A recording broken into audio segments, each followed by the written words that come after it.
Good morning, Andrei. It's great to see you. Good morning, Jason. Very nice to see you. Andrei, you're a world famous economist, and you've done a lot of great things, and everybody knows who you are and has seen your publications. And more than that, you're also a fellow at the Center for Security Policy. But you've done something even more extraordinary in the eyes of many. You worked directly with Vladimir Putin for a number of years, and you got to see a side of the Kremlin that few other people ever get to see. So, based on that experience, what can you tell us about Mr. Putin? First of all, it was not my merit. Just I was not looking for getting the job, and it happens in such a way. So that is why I stayed for some time, and after that, actually, I resigned. So that is why probably I did not use this historic opportunity for longer than somebody else would do it. As for your question, the most important that people should know about Mr. Putin, that he's pretty smart, very concentrated, very well control himself, is ready to listen to anyone.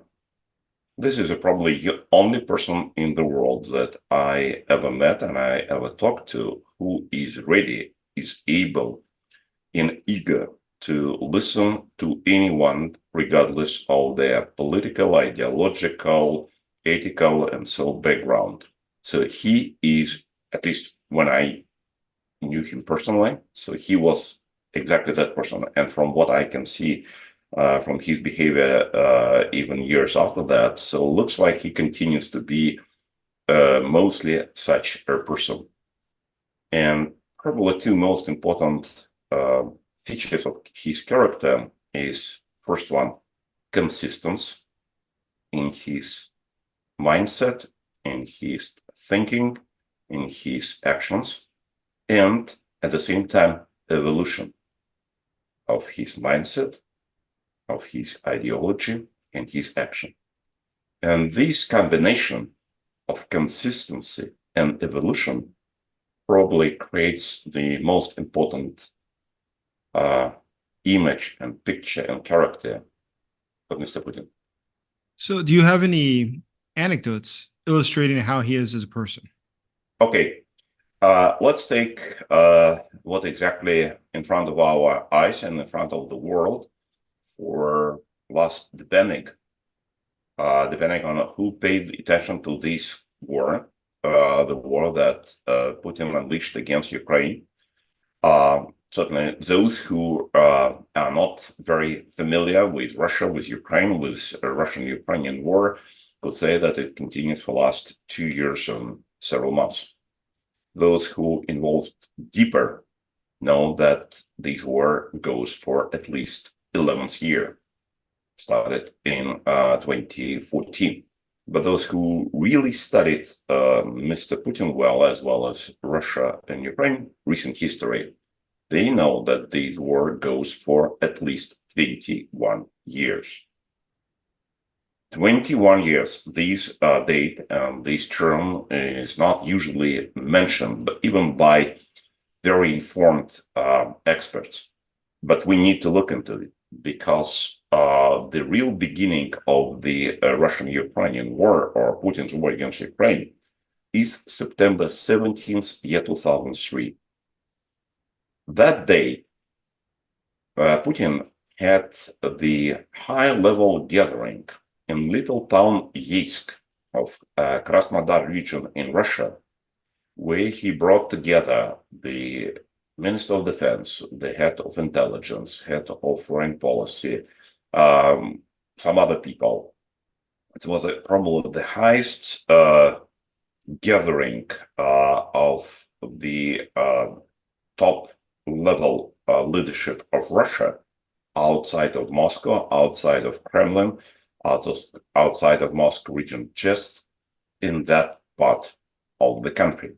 And what they were discussing their geopolitical breakthrough in the area of Black Sea and Sea of Azov. And then Putin officially for the first time, at least to my knowledge, pronounced that he, Putin, has territorial claims to Ukraine. It is remarkable that this event, that it has been publicly covered very well by the Russian media, it still has all these documents on the website of Kremlin. Anyone can look into this, has been completely ignored by any analyst who discuss the Putin's plans, Putin's logic, Putin's policy. But as he pronounced once again in September 2003, it will be soon 21 years of his official territorial claims to the neighboring country. So that is why it's one of the probably brightest example of his persistence, of his consistent approach. If he decides something, so he continues to do this. At the same time, it is evolution in his approaches. In September, October 2003, his primary goal was little island Tuzla in the Strait of Kerch between Ukraine and Russia. It was a Ukrainian territory, and he tried to annex that little strip, Tuzla. Later, he expanded his ambitions to Sevastopol, to Crimean Peninsula, to Eastern Donbass, to full Donbass, to the so-called Novorossiya, to the left bank of Ukraine, to the whole Ukraine. And if we read carefully and listen to what he was talking about in his so-called Valdai speech on October 5th last year, and in many other speeches, his ambitions are much larger. He is going to change the world. So that is why we can see that his desire for annexation someone's territories is still there, but his appetite has been involved substantially. So that's really interesting. But what was his argument? Why did he argue that Russia had a right to expand to this territory, or that it was necessary? There are many arguments, and he has demonstrated over these years his flexibility to pick up different concepts, different ideas, sometimes contradictory to each other, sometimes completely mutually exclusive. So that is why it is not so important what particular arguments he is using. Certainly for propaganda personnel, counter-propaganda persons, we need to understand that. But for them, it is not so important because he's extremely good in picking up different explanations. And it could be starting from the kind of openly communist to openly anti-communist, to claim whatever. What is really important, it's not what is he using for justifying his ambitions and his actions, but what are his real goals. So that is why he can claim, okay, Ukraine is a so-called creation of communists, okay, of Lenin, but he would never mention Stalin, that Stalin contributed to, according to his theory. But at the same time, he would find both communists are his some kind of arch enemies, but nevertheless, he's very ready to use what those communists have prepared for him. So that is why, once again, he's incredibly flexible, and let's put it in kind of completely unprincipled in this regard. So that is why some people are kind of shocked how easy he can talk with whatever, far left to the far right. Because for him, this so-called ideological principle or ideological approaches that are still very valuable for many people around the world, for him are not so important. He has a different approach, not so much ideological, because as I mentioned, he's probably the best person that he can talk to anyone, once again, regardless of ideological spectrum. he has something different in his mind, which I would say, to some extent, I don't think that it is his fully his nature, but it's much closer to his real nature. It is a so-called cultural approach in the view of Samuel Huntington.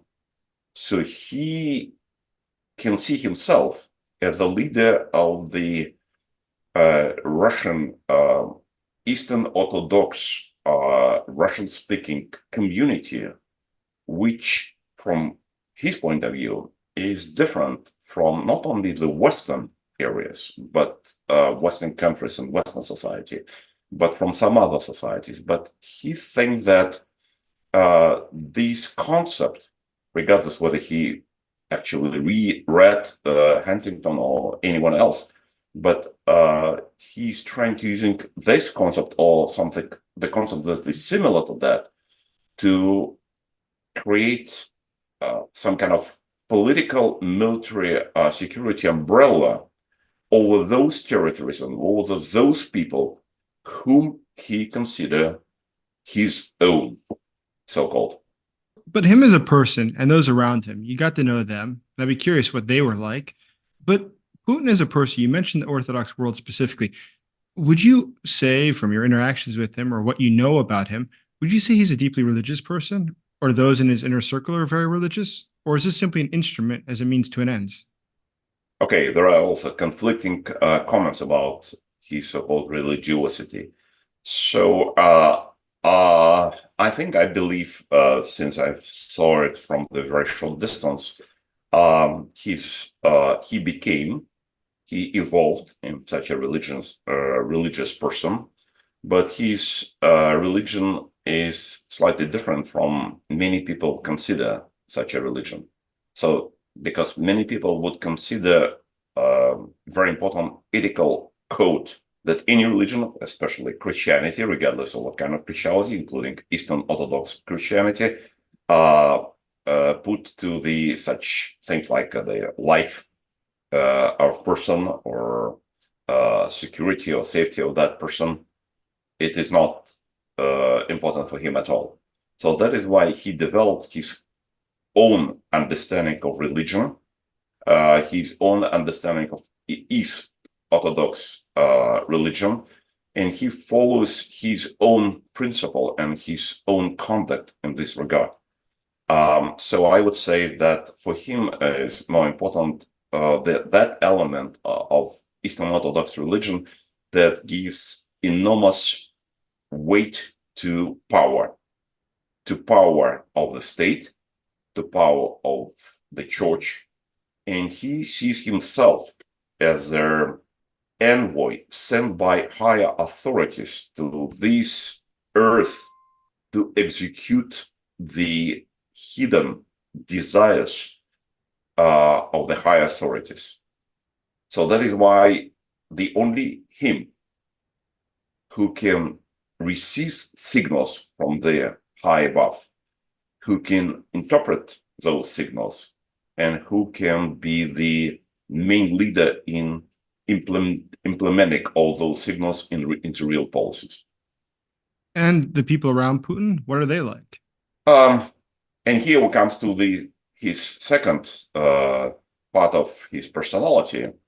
Most of those people have changed over these 25 years. Just within a couple of months, we shall have the so-called quarter-of-century jubilee of Mr. Putin's being in power from August 9th, 1999, when he was appointed prime minister and essentially concentrated most important powers in the country. So over these 25 years, he has changed almost everybody in his inner circle, with few exceptions of those people who did work for him back then and who do work for him even today. But most of those people are employed in the so-called technical positions.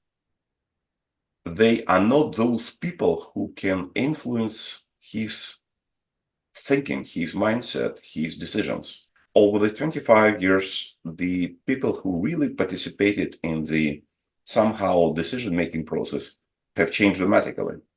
So that is why one of the lessons that should be learned from analysis of his personality is that he himself is the most important subject of these studies. With all due respect to all others who were around him back then, but definitely much more today, they are mostly of some kind of executioners of his will, of his decisions, of his policies. So that's interesting. So as it's changed over time, though, it does seem that his group has become more consolidated, and the number of people that he interacts with on a daily basis has gone down, perhaps, which has led to some to conclude that he's made mistakes, including the invasion of Ukraine, where he was receiving only limited information from a limited number of people that kept telling him it would be easy or that everything was already in place. And based upon that, he was misinformed. What do you think of that? Do you think that's possible? First of all, I would say that initially, so kind of just whatever, 25 years ago, he did listen to many other people much more attentively because he did not feel himself confident enough to undertake steps in very many different areas of the political life. He was very fresh when he has been appointed prime minister and he was elected as the president of the country. Gradually over these years, he has acquired a lot of experience, personal, psychological, political, diplomatic, security, military, whatever, to such extent that he considered himself the main expert in many areas. So that is why even he still is ready to listen to others. So he came to the conclusion that still he is probably number one who understands what he needs to understand. So that is why all this talk about this misinformation, I think it would be better to use term self-misinformation, because it is based not so much on the reports that some people around him give to him. So that also can be true, but it is his own belief in himself, and that is why most of the mistakes some experts are talking about his mistakes, are mistakes that he committed himself, not some other people who misled him, misinformed him, and kind of recommended some wrong actions, with probably a few exceptions. And one of the most dramatic exception is recent downgrading, substantial downgrading of Mr. Patrushev. And that is another feature that confirms his readiness to evolution even today.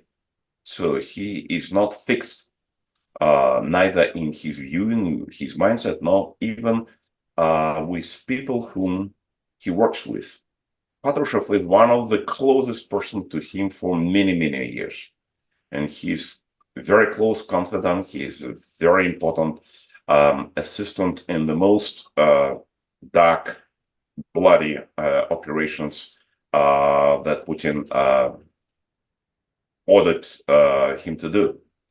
Nevertheless, regardless of that closeness, he decided to demote him from the position of the Security Council Secretary. This is the most important change that happened over the last, whatever, maybe 15 years. And we can remember that before that, something similar happened with another very close confidant for him, Sergei Ivanov, who was also Security Council Secretary. He was a Minister of Defense. He then occupied the number 2 position in the Putin circles. So, and we can see those number 2s, it was Sergei Ivanov for some time, it was Dmitry Medvedev for another time, it was Nikolai Patrushev for another time.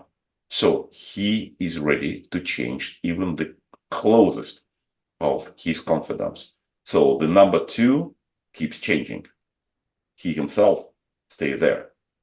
Well, that's interesting. In the case of Patrushev, though, I would be curious because Patrushev's son, who's the Minister of Agriculture of Russia, remained in place. Patrushev himself is 72 years old. He's a little bit younger than Putin, but many interpreted his exit as being more of a sign of, let's say, retirement, that he wasn't able to keep up with the demands of the job. But you think he was demoted. Why do you think that? Whether we can say that Sergei Ivanov, whom I mentioned before, he's retired. Yes and no, because he has demoted from his higher positions, including the head of the presidential administration, the most powerful position in the country after the president. So, but he became whatever, member of the Security Council without portfolio, or with a portfolio for ecology. All right, okay.